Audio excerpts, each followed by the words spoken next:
The Harrows needed a change. John, weary from the city, craved peace.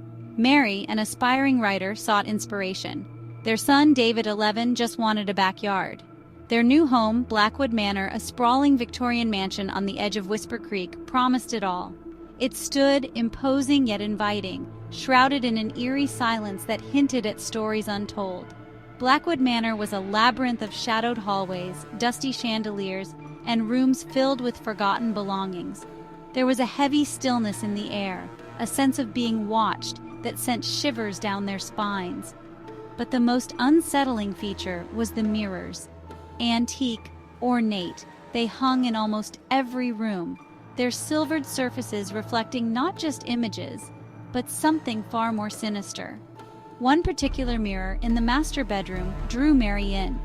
It was unusually cold, its surface clouded with age. As she peered into its depths, she noticed something strange. It wasn't her reflection staring back, but the ghostly image of a woman, her face contorted in terror. The apparition in the mirror was fleeting, gone in a blink. Mary, shaken but rational, dismissed it as a trick of the light. But as the days passed, the mirrors grew bolder. They showed glimpses of the past. Horrifying scenes played out like silent films on their surfaces.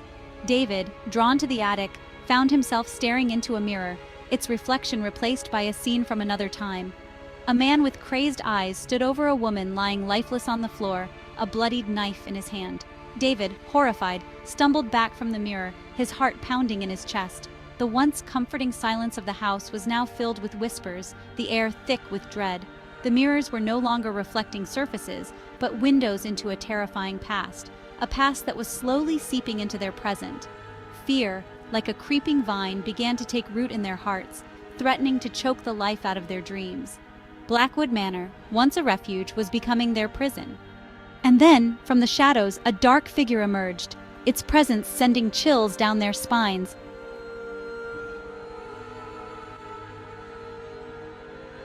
Sudden loud sound. The jump scare left them paralyzed with fear, the horror now undeniable. Researching the history of Blackwood Manor, John unearthed a gruesome tale. The previous owner, a wealthy recluse named Elias Blackwood, was rumored to have murdered his wife in a fit of jealous rage. The townsfolk spoke of Elias's descent into madness, claiming he saw his wife's accusing face in every mirror of the house. One evening, Mary caught a glimpse of a ghostly figure in a mirror, its sorrow palpable. It was the murdered wife, her eyes filled with a haunting sadness. She seemed to be trying to communicate, her spectral finger pointing to a hidden room behind the mirror. The Harrows, now prisoners in their own home, were living a nightmare. The mirrors, once mundane objects, were now portals to the supernatural, revealing a past they couldn't escape.